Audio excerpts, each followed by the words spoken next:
Peter is the master scheduler at Andy's Autos, a company that produces a variety of parts for vehicles and bikes.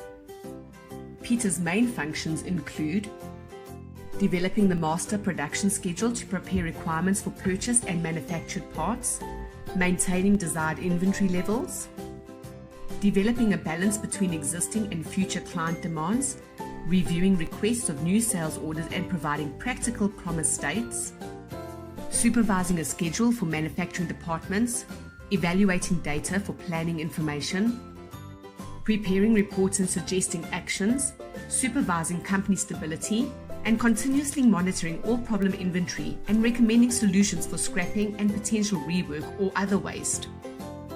He understands that in the planning hierarchy, production planning is the output of the sales and operations planning process. And all of this is determined by the production strategy, which can be either chase, level, hybrid, or subcontracting strategies. Chase strategy.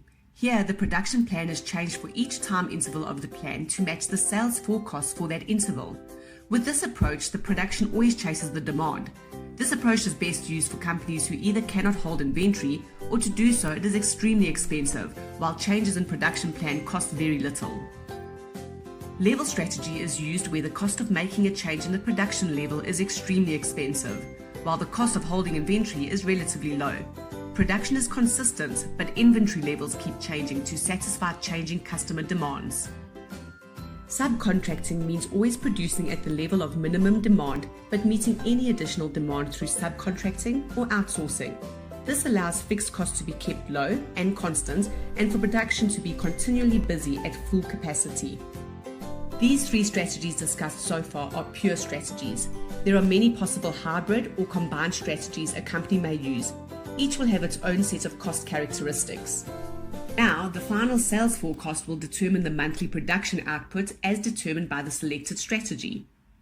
Rough cut capacity planning, RCCP, plays a very critical role in checking whether the resources available can support the MPS or not.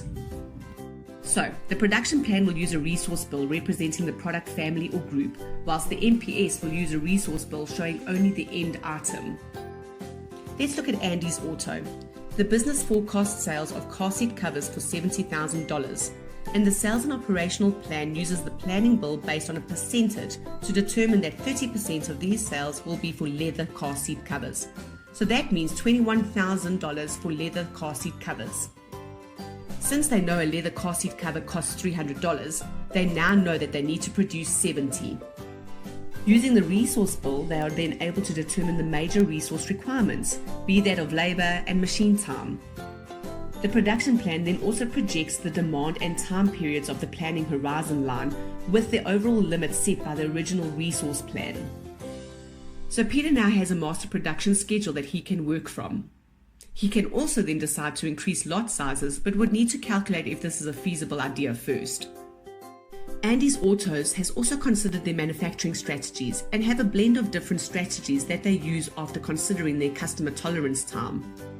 They have customized products, like custom license plates that are make to order, as the customer chooses their own designs and they are willing to wait for this. Then they have assemble to order, as they have standard door handles with different parts that they can build to a certain level and complete the production in final assembly.